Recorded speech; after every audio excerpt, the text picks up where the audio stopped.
Hi guys, it's the Black Empress here. Welcome to my channel. It's like 5 in the morning and I decided to come and do a follow-up on the last video that I did because I couldn't sleep. I've actually been struggling to sleep since I started doing these videos. My mind has been racing and because it's like I'm reliving the 9 years that I went through of this toxic relationship. It's like I'm remembering everything that the relationship entailed, and it's like I find myself focusing on the implications of the relationship, because those are things I'm faced with now. Those are things I'm dealing with now. But like I said, for me, the focus is love and light. In spite of the hurt, in spite of the pain, in spite of everything that it was that might be otherwise viewed as negative, for me, my intention is to draw the positive out of it. My intention is to create something positive out of everything that happened. I was sharing yesterday about how if he hadn't done what he did like recently, that's my ex. For those that are new to the channel, you'll have to go and view the first few videos for you to understand what I'm referring to and what I'm talking about. But yeah, like I was saying, if my ex hadn't done what he did in the last week, I probably wouldn't be having this channel and making these videos. I could be making videos, but they definitely wouldn't have been about what I'm making these videos about. So the reason why I wanted to do a follow-up on the last video I did is because for some people, you might have found it confusing when I said that, it was what happened for me and because of me. Now, to try and put it in another way, so in the grand scheme of things, we are all one. That is my belief anyway. That has been my experience. In the grand scheme of things, we are all one. We are all interconnected. Interconnectedness. What do I mean when I talk about interconnectedness? I want you to Google or read up on the butterfly effect. The butterfly effect explains interconnectedness beautifully. So interconnectedness is merely the philosophy that we are all one. We are all connected in one way or another. And what you do to one person has a ripple effect. What you do, the way you treat people has a ripple effect. And not only does it have a ripple effect, but in most instances, that ripple effect is like a circle, and it comes full circle at some point, and everything, it eventually ultimately comes back right to you. So that's why it changed the way I started to treat people, the way I started to talk to people, the way I started to behave, because I realized that it doesn't matter who or what or where, but every action that I did would somehow always find its way back to me. This happens to me all the time. So for me, when I talk about us being one and us being interconnected, it's not some philosophy I read online. It's something I live. It's something I've experienced. And I have countless examples that I just want to share with you, which will help you understand what I mean by interconnectedness and what I mean by us being one. There is a direct correlation between your dominant thoughts and your experiences and the people you attract and manifest into your life.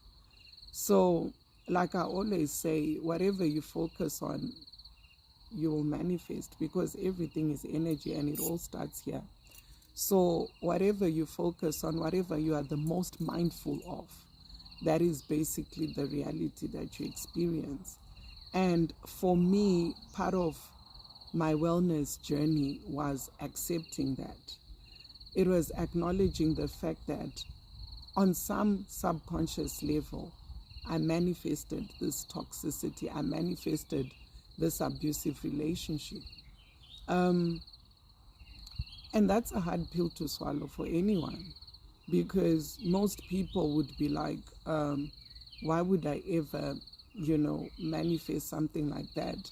Why would anyone, put themselves in a position where they are being abused and they're in a toxic relationship? It was not my doing. The way you do that is, unfortunately, we don't manifest the things we want. You never manifest what you want. You manifest what you focus on, because whatever you focus on multiplies. So the secret that I learned was that I needed to focus on what I wanted. I was having this conversation with my oldest son the other day. He was anxious about his exams, and he kept saying, Mom, what if I fail? Mom, what if I have to repeat my next grade? Mom this, mom that. And I had to stop him in his tracks. And I was like, son, the issue right now is that you're focusing on what you don't want. And because that's what you're doing, you're putting all your energy into what you don't want. And you could possibly be creating that reality for yourself. How about, instead of being focused on what you don't want, you focus on the fact that, what if I pass? What if I do well for my exams? What if I go into the next grade? That's what your focus needs to be.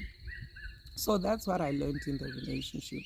And that was one of the turning points for me, where, instead of me focusing on how horrible he was being to me, or all the things he was doing to me, I started focusing on the kind of relationship I wanted, as opposed to the one I had. So one of the ways in which I did this, I started saying this affirmation: I am the perfect partner for the perfect partner.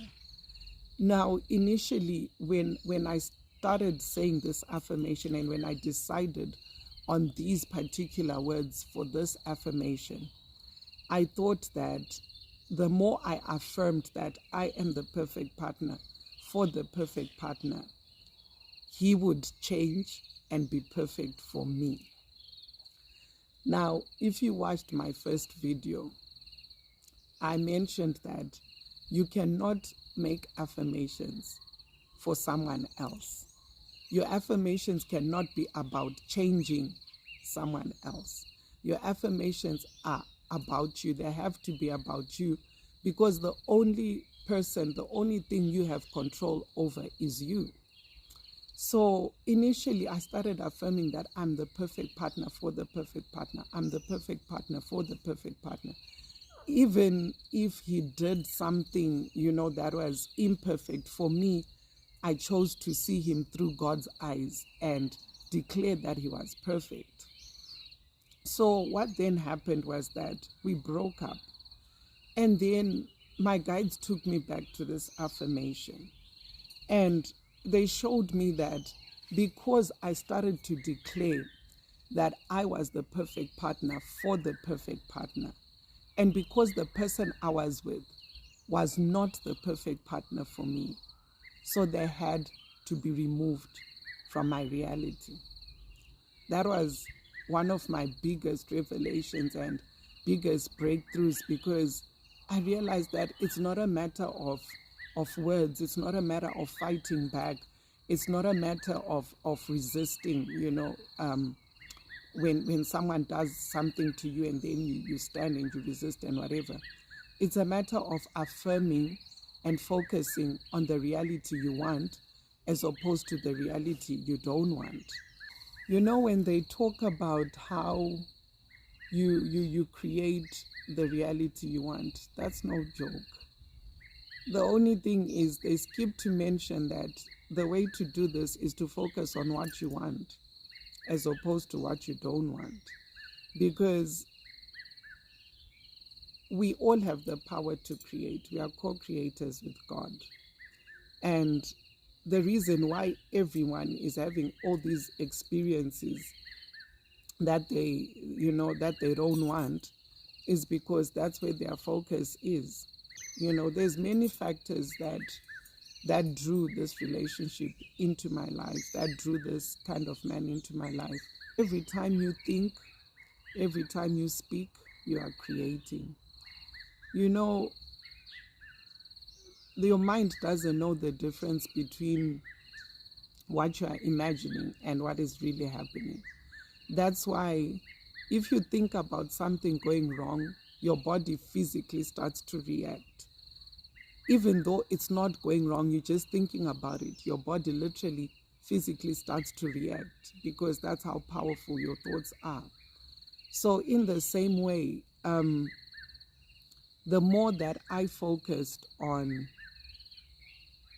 what I wanted, because first of all, I had to come to the conclusion that this was not the kind of relationship I wanted. And I actually found myself asking myself that question many times, like, is this the life I want for myself? Because at some point I decided to commit to the relationship for the rest of my life because I had kids with the man. But because of how unpleasant and how difficult the relationship was, I would ask myself, have I really made this commitment to this man for the rest of my life? Is this what the rest of my life is going to be like? He was very, very negative. Initially, he was negative for himself, to himself, with himself. Things started to become an issue for me when he started to project his negativity onto me, where, he would always say, but I can't do this. I can't pay the bills. I can't pay the school fees. I can't do this. I can't do that. And I'll be like, but, every month you know that you have these expenses. So when you say you can't, what exactly does that mean? Because you have the whole month to work towards paying those things, And it was always a matter of, I can't. What else do you want me to do? Even when I was buying this property, and I realize now why he was not meant to have any part in it. I would ask him, can you help me? Because I had to pay a lot of money for me just to secure the bond, the mortgage. And every time he would be like, I can't do this, I can't do that, I can't do this. Even after everything was settled and we had to move in, initially we had to pay occupational rent. Occupational rent was nothing compared to what the property is worth. I think they asked for something like 10,000 Rand. And he was like, I can't. When we got our first electricity bill, it was over 7,000 Rand. And I'm like, are you going to help me pay the electricity? He was like, I can't. So for him, everything was, I can't. And for a long time, I never realized that. All I knew was that he self-sabotaged a lot. But I never realized that most of his self-sabotage came from his negative disposition. He was naturally negatively inclined. I never pay full price for anything if I can help it. So initially when I made an offer for the house, it was a low ball offer, and he was like, nah, there's no way they'll accept that offer or whatever. And they only asked for 100,000 more than what I had offered. And I was like, I can do that. That's actually where I wanted to end it up at anyway. So I offered like less so that to allow me room to negotiate. And I got the house for the price I wanted. And he was like, nah, you'll never get a bond approved, for this property, this and that. And I got the bond approved, in spite of his negativity, in spite of, him saying that I couldn't do it. And then after I got the bond, I had to raise close to 700,000 for the deposit, and for the lawyers and transfer costs and everything. And he's like, "You never raise that money, where are you going to get the money, this and that?" And I raised the money. And he would even go as far as to say, "No one will even help you." So what I realized later on was that for him, it was important for him to keep me down, because as long as I was down, as long as I didn't rise up, as long as I didn't succeed, that created a need for him. It kept him relevant and it kept him necessary in my life. But things got to a point where I barely got anything from the relationship, be it financially or otherwise. So this is when I started to question, and I started to look in and say, no, man, honestly speaking, what is the point of this relationship? Emotionally, I'm not happy. Financially, I'm not getting any support. In terms of parenting, I'm very worried about his parenting approach. I'm very worried about his behavior in front of the kids, and even, sexually, I was not attracted to the man. So, it made no sense for me to continue to be in the relationship.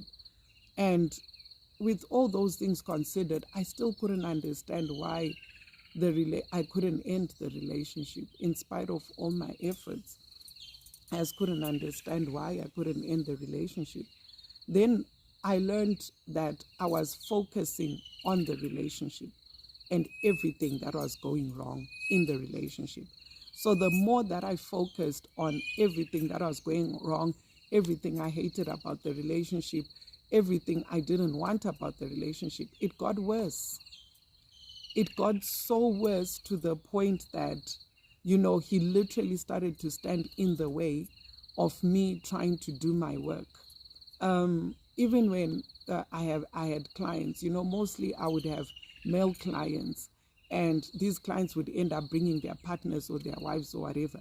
But initially, when it was just them, he would try to sabotage that because of his insecurities or whatever. And, there are so many things that he would do to literally stand in the way. So when we moved on to this property, if I look at all the expenses, the monthly expenses for the property, and then for my kids' fees and, my groceries and all that, the expenses come to over 60,000 Rand minimum. And when he realized that, he would send me these menacing messages like, you're never going to make it. This place is going to be your downfall. How are you going to do this and do that? And I actually got to a point where I was like, listen, if you can't do this, that's fine. But don't stand in my way when I'm trying to do this. Don't stand in my way when I'm trying to make a way. I've counted the cost. I know exactly what it's going to cost me to be on this property, to maintain it, to bring it up to the standard I want it to be, and for it to be self-sufficient, for it to create the kind of income I need it to create. So I've sat down, I've done the math, and I know exactly how I'm going to do it. So if you feel like it can't be done, fair and fine. So this went on, and it got even worse, to the point that I realized that the reason why this journey was becoming so much more difficult was because of his negativity. The reason this started to feel impossible, and I started to question myself, have I bitten off more than I can chew? Can I really do this? Was because of how he was now, projecting his negativity onto me, projecting his inability to do anything onto me, projecting his fears and, his whatever, his toxicity and the works. He was projecting all of that onto me. And for me, that's when I was like, no, I'm obviously on some subconscious level, allowing this. I am creating this reality for myself. How do I change this? So I started focusing on me. I started focusing on me. I started focusing on, why do I believe him when he says I can't do this? Then I realized that there were parts of me that that had self-doubt. There were parts of me that felt inadequate. There are parts of me that felt like there are certain things I cannot do for whatever reason. And I started to work on that until I got to the place where I realized, no, man, I can do this. I haven't come this far to fail. I can definitely do this. I started focusing on me. Like, needless to say, at that point, there was no intimacy in the relationship whatsoever, which helped me a lot, because it was tough being intimate with someone who was horrible to me. Like, it felt like a chore. It felt like, man. Anyway, so the intimacy was out of the question, and that helped, because what I realized was, every time I was intimate with, and that's why you have to be careful about who you sleep with. That's why you need to be careful about who you allow to pour into you, which is literally what happens. Because sex, like everything else, is energy. It's energetic. And whatever that person carries, every time there is that exchange, they leave a part of them inside of you. That's why with time, couples start to look the same. That's why with time, you find that maybe you have the same mannerisms, you start to do the same things. Because every time, it's a beautiful thing. If the context is right, it's a beautiful thing. Like, it's being done from a place of love and light. But when you have someone who's consistently ill-treating you, consistently abusing you, and then they want to come and be intimate with you, and so all that anger, I realized at points, was poured into me, because it's like he was full of anger, he was full of resentment, he was full of bitterness for different reasons. So for me, when the intimacy stopped, I think that's where my wellness began, because now I didn't have that influence, that energetic influence. Granted, the physical influence was still there, because we were still under the same roof, but that energetic exchange had stopped. So I think for me, that was the beginning of my saving grace. And it was from that point that I started to think clearly. It was from that point that I started to even notice how negative he was. It's funny how I only started to notice how negative he was about 6 months before I ended the relationship. For all the years, I didn't realize. I used to ask myself, why does this person always self-sabotage? Why does this person always, destroy the relationships that he has? Why does this person always mess up the opportunities he gets? Why does this person do this? Why? And then I realized that his negative disposition is what caused most of that. So when I realized that, I could now see his negativity, and I was now aware of his negativity, that's when I realized that I had stepped out and stepped in. So all the time, my focus was on the outside, on what I thought he was doing to me. All the time, my focus was on, he's doing this to me. Why is he doing this to me? Why is he like this? Why is he like that? So when I was able to step away and see him as an observer and observe, the impact of his negativity, that's when I realized that this person was no good for me. I realized that he had been like that for all the 9 years. Hey, oh my goodness. Where are you coming from? Guys, this is Marshmallow. I know you can't.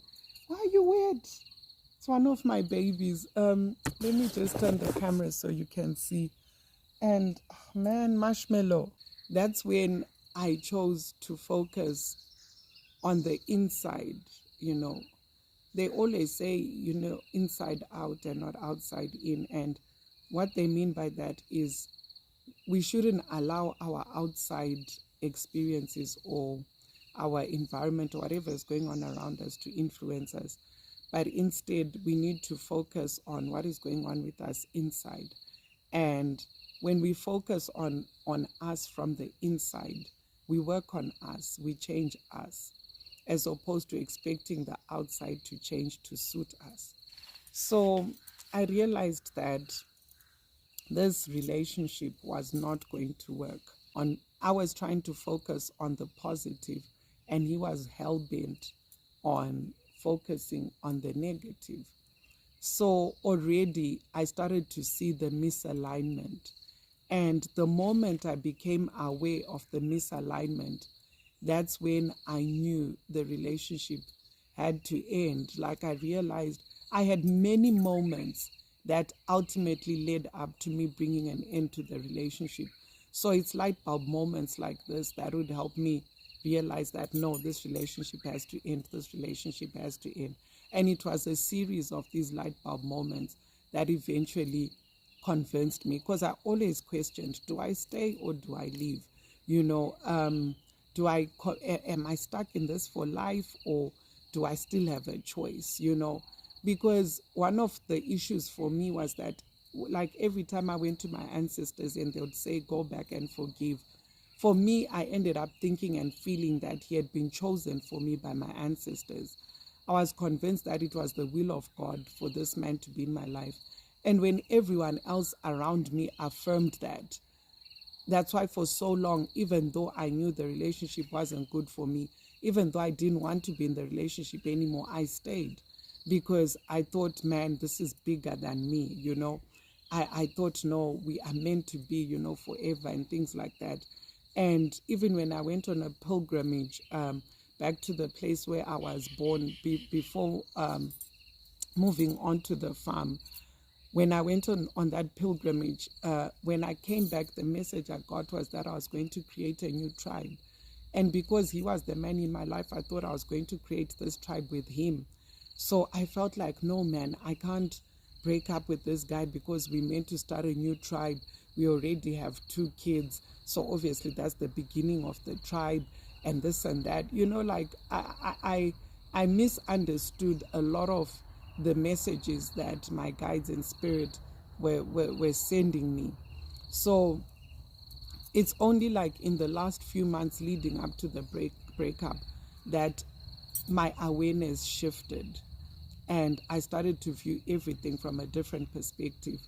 And that's when I started to look at things from the inside out, you know, as opposed from the outside in. That's when I realized that, you know, the way I felt, the things I thought were a mere projection of his behavior, of his thoughts, of his feelings. So I started to just focus on me. I realized that he's never gonna change. I mean, in our relationship, you know, he could choose to change at whatever point or whatever. But where our relationship was concerned, because he had been consistent for 9 years, I knew that it didn't matter how many more years I was in the relationship, things were going to be the same for me. So I thought, you know what, this guy's not going to change. Let me focus on me. I can't do anything about his behavior anyway. I can't do anything about the person, the man that he is anyway. But I can do something about how I show up as a partner, about the kind of mother that I am, about the kind of partner that I am. It was probably the most difficult time of the relationship for me because it felt impossible and it was easier said than done. The only way I eventually learned how to do this in a stride was through having compassion and unconditional love for this man. Now, what you need to remember is I stopped loving this man a long time ago, and he used to ill-treat me all the time. So it was tough, to have compassion.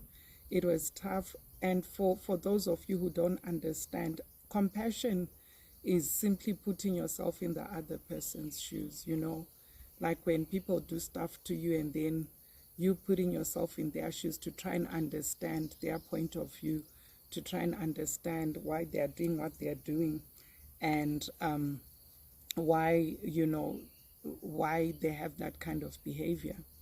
And then eventually the one thing that helped me was the day that I learned that hurt people hurt people. I'll say that again. Hurt people hurt people.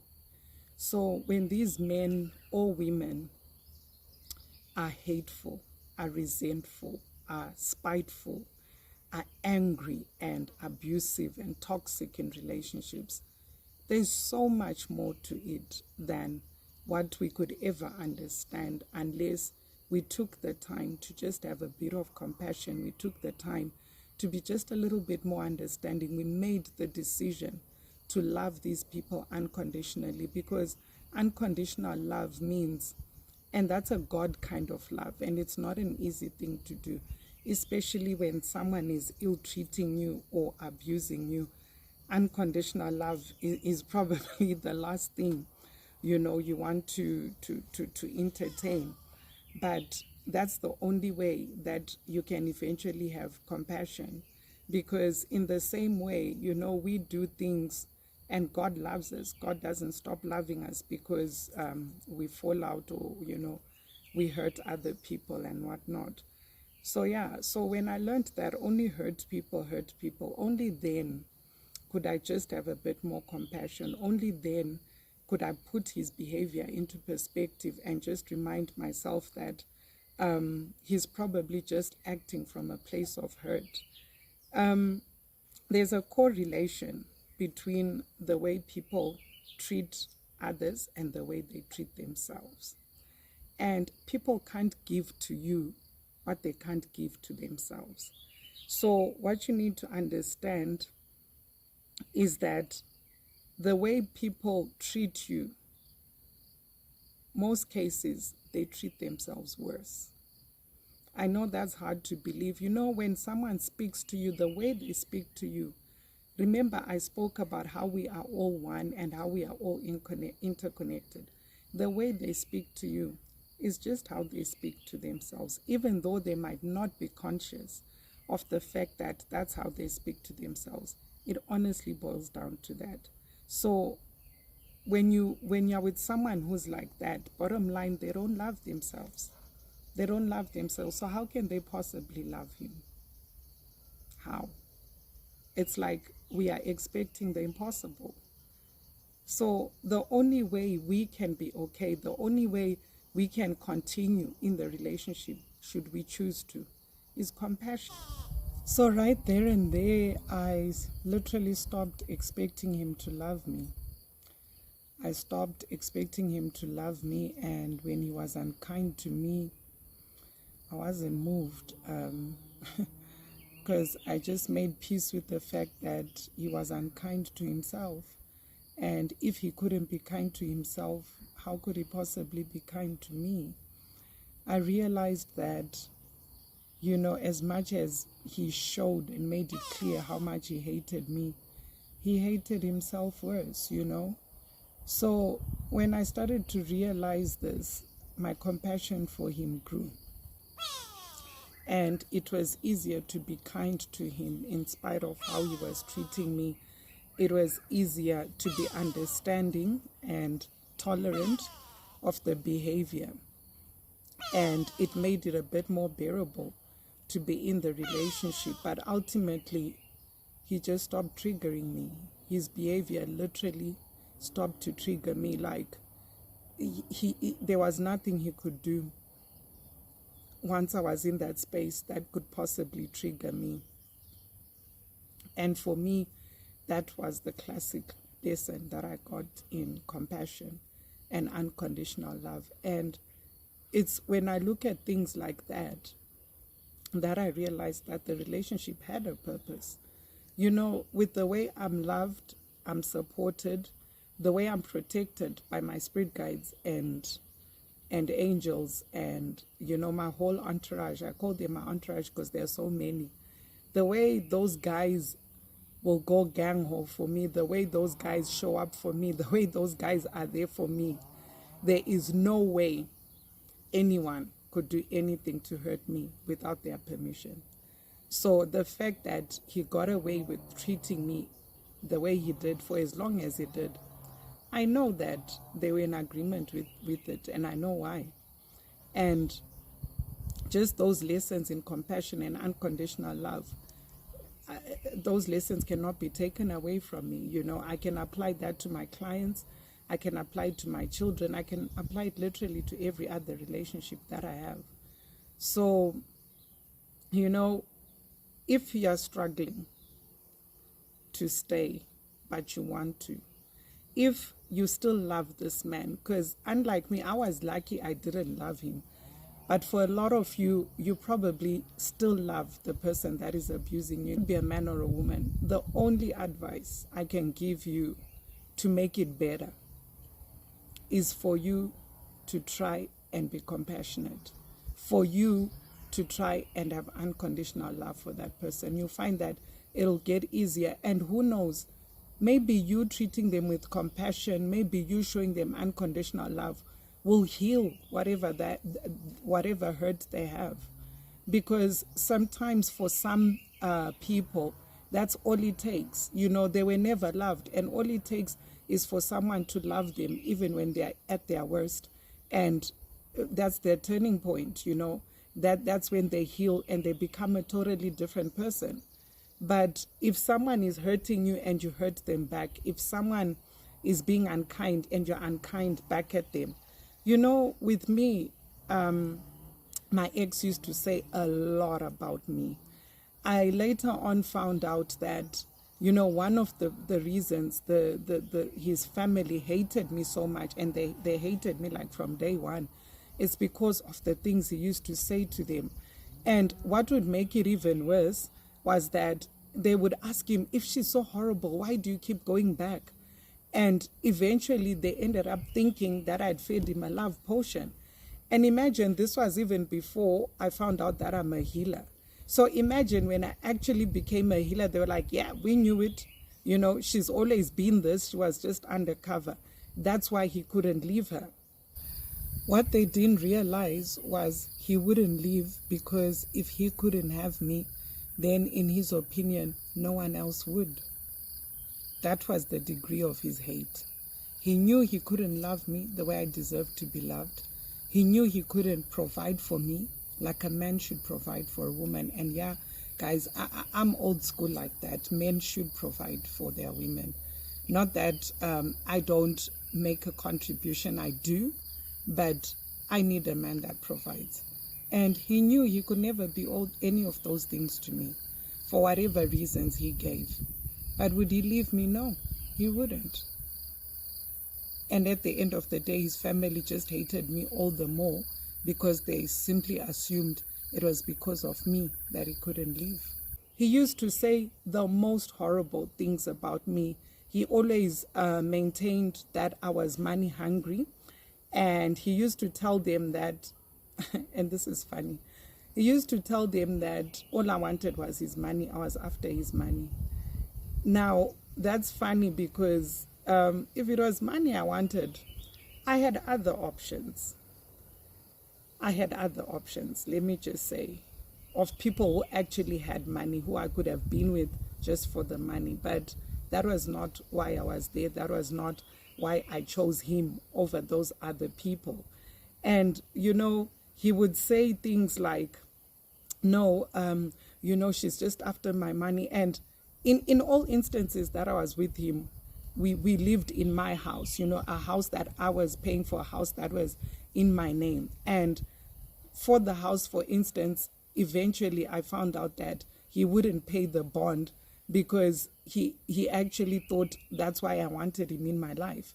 Now, never mind the fact that he made me after I'd owned my own property for over 7 years. And then now all of a sudden, I need you to come and pay my mortgage. I need you to pay for my bond.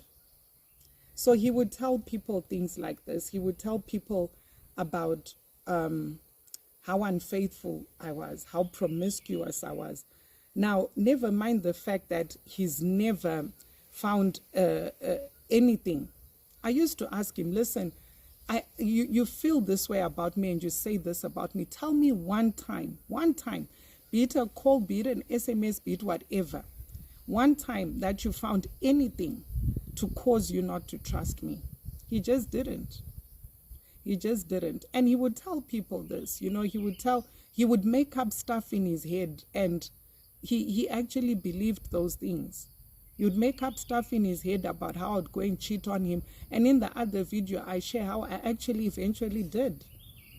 And I told him I cheated on you, because for me, I was unapologetic about it, and it was not a secret, because I just got tired of being accused of cheating. So I told him, yeah, I cheated on you.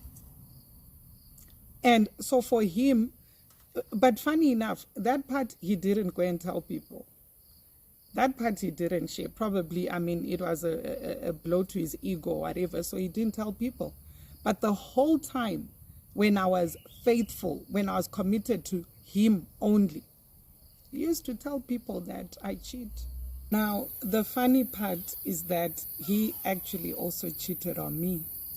But even after I admitted to him that I cheated, and I asked him, so have you ever cheated on me? To this day, he maintains he never cheated on me, but he did, and I know it.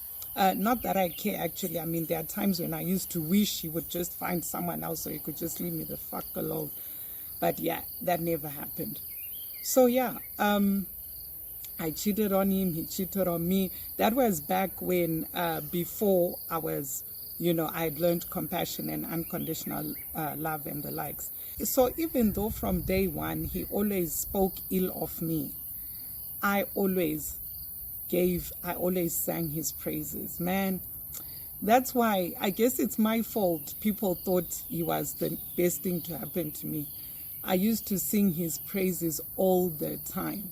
I used to sing his praise, like, even if the good he did was like 1 out of 10, that one thing, I would trump it up so much. I think I started to believe that he was the 9 out of 10. And because I focused so much on the one end, that's what I told people about the relationship. That's why even now it's shocking for people that are watching this channel, for people that knew us, that are watching these videos. It's shocking for them, this information that I'm sharing. For my family, it's shocking for them. That's why even after I broke up with him, my family fought me. They're like, you need to take him back, because they were convinced he was a good man. And that's because that's the rapport that I built around him with them. So even though he spoke ill of me, I never once spoke ill of him. That's why even initially in the relationship, when I saw that there were issues, when I saw that there were challenges, the first people I went to was his family. It was years before I told my mom or my sisters what was happening, what the relationship was like. Years. Because initially I went to the family. And when I did, because it had already been fed to them, they wouldn't take anything I said. If anything, they thought I was crazy. They thought I was all the things he said I was. So when I learned compassion, and I started doing this even before I learned compassion and unconditional love. And when I learned compassion and unconditional love, I still sang his praises up to the day he left. Up to the day he left. So it shocks a lot of people that, what? Is this what this man was like? Is that what your relationship was like? Because I didn't return, when he ill-treated me, I didn't ill-treat him back. Granted, there are times when, he would do something and I would explode, but that was fine in between. only because I'm human. Only because I'm human. But I never once spoke ill of him. And that's love and compassion. Because the reason why I never did that was because I knew that if my loved ones knew the way he treated me, and remember, gee whiz, the amount of distractions on this video. I hope when I eventually edit, I'll be able to make everything make sense. I don't know how many times I've had to stop filming. I don't know how many times I've had to reposition. It's like a madhouse here. Like, if it's not the dogs, it's my kids. If it's not the kids, it's my phone. If it's not the phone, it's the... Like, it's just crazy. There's got to be something about these videos. I'm telling you. Because the way crazy stuff is just happening, it's just too uncanny. It's just too uncanny. But anyway, yeah, like I said, he spoke all sorts of ill about me. And I didn't do the same. Imagine what a circus of a relationship it would have been if this one is saying that about the partner is saying this, but they're still staying together. Because eventually I started to ask him, dude, you think and you say I'm all these things. What does it make you for staying with me? What does it make you for staying with me? But to him, he didn't care. As long as no one else could have me, then he was happy. He was happy. I travel a lot and I'd go to different countries. I could never go with him. I've always traveled alone. I tried, when I saw how angry and how jealous that made him, I tried, okay, the next trip, let's go together. But because he could never put together anything that worked, it just never happened. So I wasn't about to stop traveling because of him. And that's one thing that I would advise you ladies. Don't put your life on hold because you are in this kind of relationship. If you've decided to stay in it, then make the best of it. Make the best of it. For those of you working through the relationship, don't let everything else about your life stop while you work your way out. Continue to live. Continue to do the things you love. Continue to hang out with your friends. Continue to... If he, like, he never took me on dates. Like, never. Like, it was years since I can count the amount of times in the whole 9 years he took me out on dates. So I started taking myself out on dates, especially when I traveled. I'd make sure I booked myself a nice hotel, you know, and I would explore whatever area. If I was in Egypt, I'd make sure that, for instance, I went to the pyramids, I went there, and you know, I lived my life. I lived my life. I didn't let him stop me from living the life I wanted. Because clearly I couldn't have it with him, but I would have been damned if I stopped having a life at all because of him. It was enough that I had basically given him my life. I wasn't going to stop living for him. So yeah, guys, that's one way that you can cope over and above the love, the unconditional love and compassion. Continue to live. Remember who you are. Do not allow yourself to let your life evolve around the man, because eventually you will lose yourself. And once you lose yourself, then there's no way out. Then there's no way out, because the part of getting out is remembering who you are and remembering what you want and putting your foot down for what you want. So I stopped telling myself that he was doing these things to me.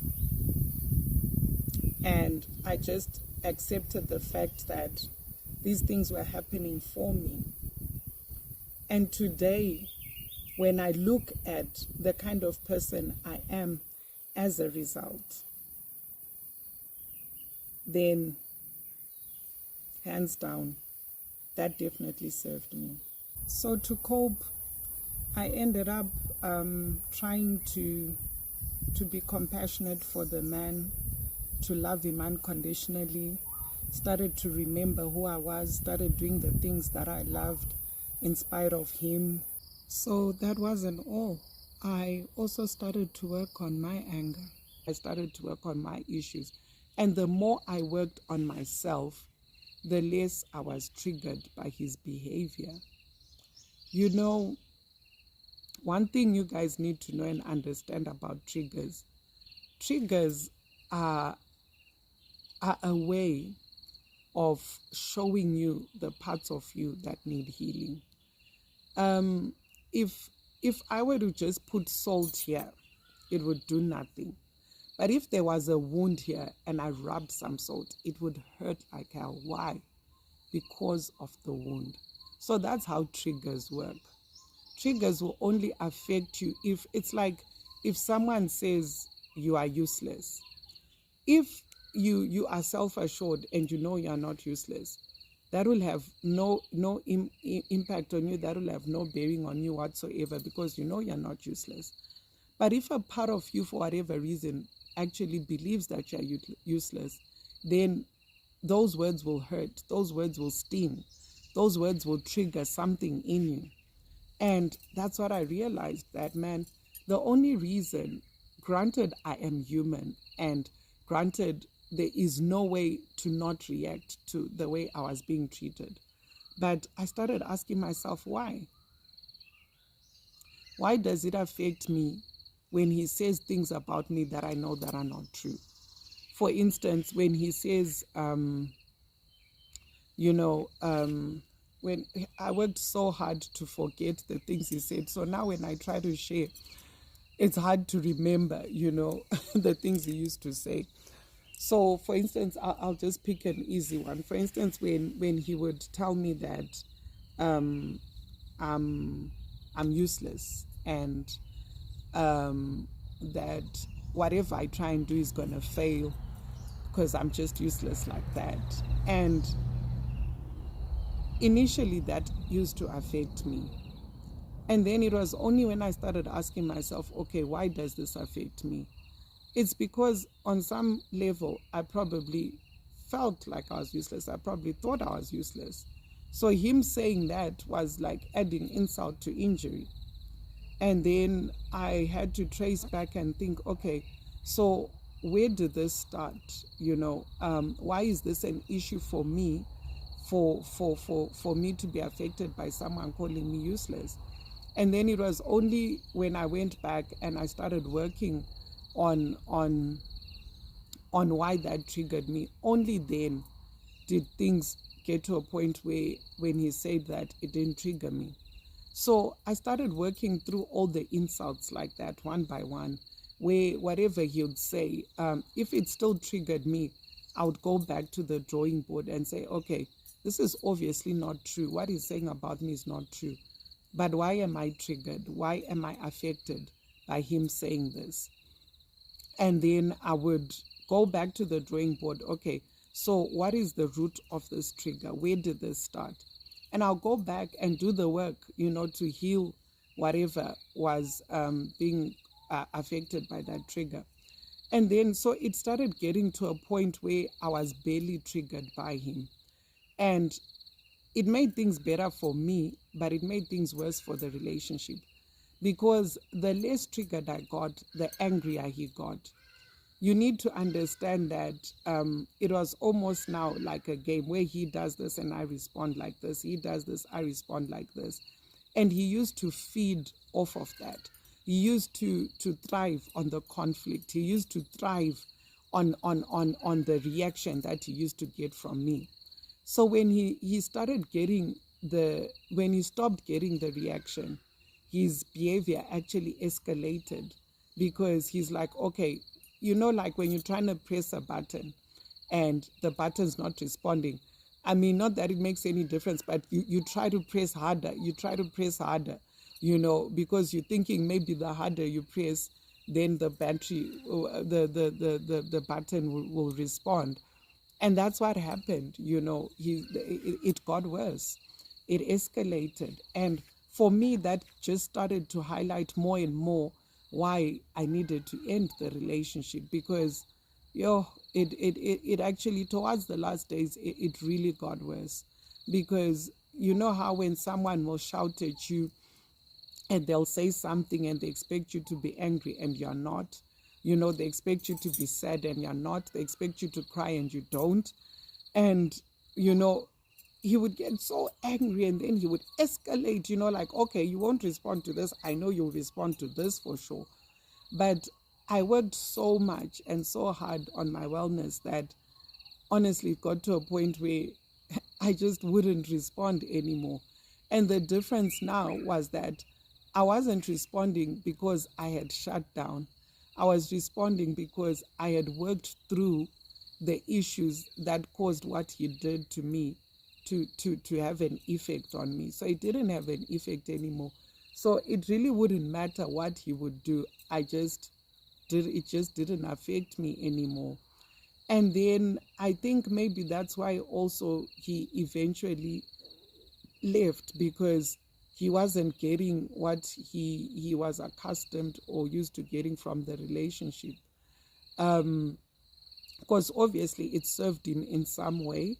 Like every time I reacted, every time I responded, every time I fed into his negativity, it served him somehow. And so when I stopped doing those things, the relationship ceased to serve him. So I think that's why also for him, he was like, fuck it, I'm out, Yeah, at least that's my assumption. I honestly don't care. I'm just glad he's gone. So yeah, that's what I wanted to build on with regards to how sometimes these things happen because of us. They're happening because of us, not because we are intentionally and deliberately creating these realities for ourselves, but because we are not mindful of our thoughts. It's so important to be mindful of what you're thinking and what you're focusing on, because whatever you're focusing on, whatever you are the most mindful of, your predominant thoughts, look at your reality. Look at the people in your life, the relationships you have. Those people, those experiences, your reality is a direct reflection of your predominant thoughts. The birds, they're a direct reflection of your predominant thoughts.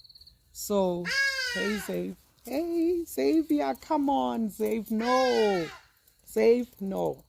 Save, no. Save. Why are you guys covered in water? Where are you? Save, no. Stop. Save, what's up?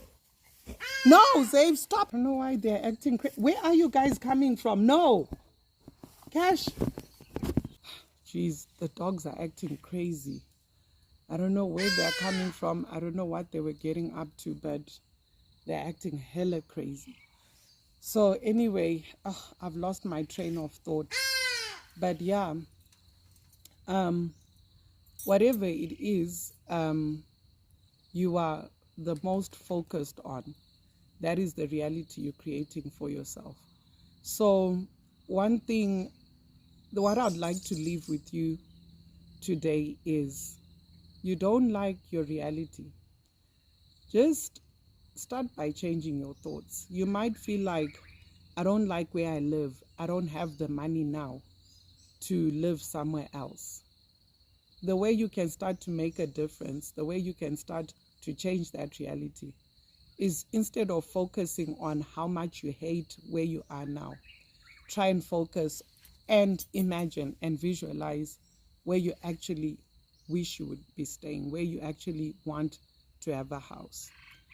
So likewise, if you don't like the relationship you are in now, instead of focusing on how horrible the relationship is, how terrible this person is to you, try and focus on what life would be like with your dream partner. Try and focus on what life would be like if you were in a relationship with someone who was kind and gentle and loving, and see how that works for you. Because for me, honestly, that was my turning point. For me, that was ultimately how this relationship came to an end, after trying for so long to end it, and this person just made it impossible for me. But when I started focusing on my sacred partner, and I started saying, I am ready for my sacred partner. And your sacred partner is someone that is aligned with your purpose, your calling. A sacred partner is someone that is aligned with your soul. And like when you meet them, you just know that, yeah, this is the one. And everything just flows. Everything is just as it should be. Not that there won't be any problems or challenges, but the problems and the challenges are for your growth, are for you to grow, are for you to evolve, are for your wellness, for you to heal. And so when I started to focus on that, because this relationship was not what I was focused on, the reality of the relationship changed. The relationship ceased to exist. So that was a huge lesson for me. And that is something I just wanted to leave you guys with, that listen, you don't like your reality, you don't like your life, you don't like the people in your life. Don't focus on those people. Focus on what you want. Focus on the life you want. Focus on the reality that you want to see manifest in your life. You need to remember you are not a victim. You are a co-creator with God. And at any given time, you can change your reality. It took me realizing this to know that I didn't have to continue living my life the way I was. I didn't have to spend another minute in that relationship. I could change that reality at any time. And it took me taking my attention, my time, my focus, my thoughts away from him and the relationship and what it meant for me, and focusing on what I wanted, which was a good, loving, happy, solid relationship with my sacred partner, someone that was spiritually evolved, someone who was emotionally available, someone who was focused and invested on their wellness, someone who was committed to their healing, someone who was financially stable. That started to be my focus. So because he wasn't that, he had to go. He had to go. So yeah, I'm going to leave it there for now, guys. And I really hope these videos are helping you. If they are, please like, subscribe and share.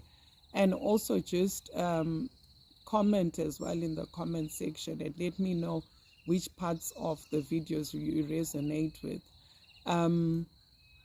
I want to grow this community because I feel like these conversations I've started are important to have. And in most instances, we don't, because we want to protect our partners, or we don't want people to really know what our relationships are like or what we're going through.